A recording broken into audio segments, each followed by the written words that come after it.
Ayes are 32, the nays are 13. Alderman Beal. Mr. President, motion to reconsider the vote. Okay, all those in favor, say aye. Those opposed, say no. Motion failed. Alderman O'Connor, before you speak, I'd like to put all the last three votes in context of where we are as a city.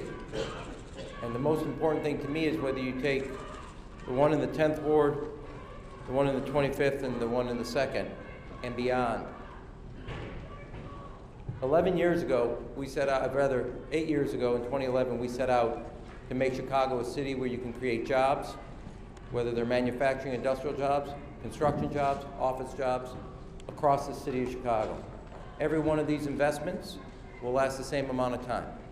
Every one of them will pay dividends beyond the boundaries of the physical space, whether that is in affordable housing, open space, whether that will be improvements along the river that will go beyond this area, whether that will be for neighborhood opportunity funds that will be resources for small businesses on the south and west side, whether in fact in this area there will also be an unprecedented investment in our industrial zones that will complement the investment we just made in the facility at North Point in the Hegewisch, greater Hegewisch community.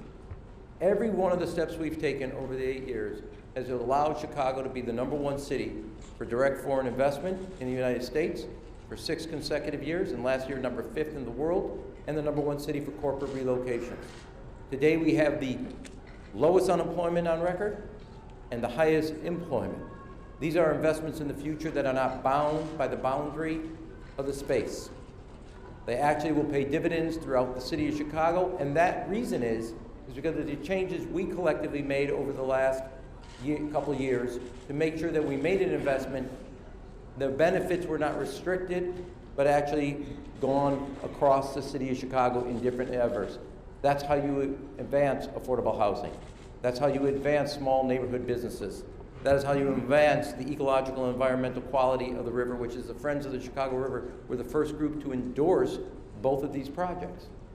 We have had a long process of 3 years, multiple meetings, iterations and changes. That is a good thing that happened, and it is not done.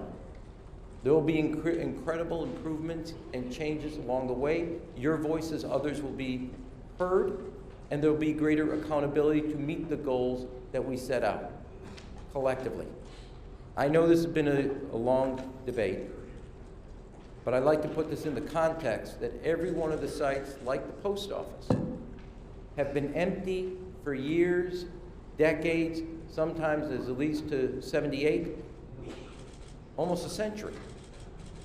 And if we want to solve the problems of putting more kids, like we saw earlier, into after-school and summer jobs and mentoring programs, we want to invest in more activities and more goals for our city, whether those affordable housing, more industrial jobs so people of all walks of life have an opportunity to make a good living.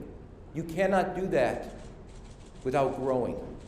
And growing the economy has been the fundamental North Star of our city, beyond my tenure, for all of us. We had a good debate, a solid debate that is a complement to the democratic process. That process is not over. There will be places along the way, as the Alderman noted, to actually make that contribution. But if you step back and look at this, when you put all 3 of these projects together, they are the equivalent of another O'Hare investment, another Midway investment, and also another red-purple modernization. That's an incredible statement that in the worst of times, we will also have investments that will create the best of times for the city of Chicago. I know there's a lot of hard feelings, there's a lot of strong feelings, and that's okay. But at the end of the day, we've had that debate, it's time to move forward and shape a single future for the children that were just here, and then make sure they have a city that continues to be open for business and welcomes investments and opportunities for that future. Congratulations to everybody that participated, regardless of the vote that they took to making this day happen. Alderman O'Connor.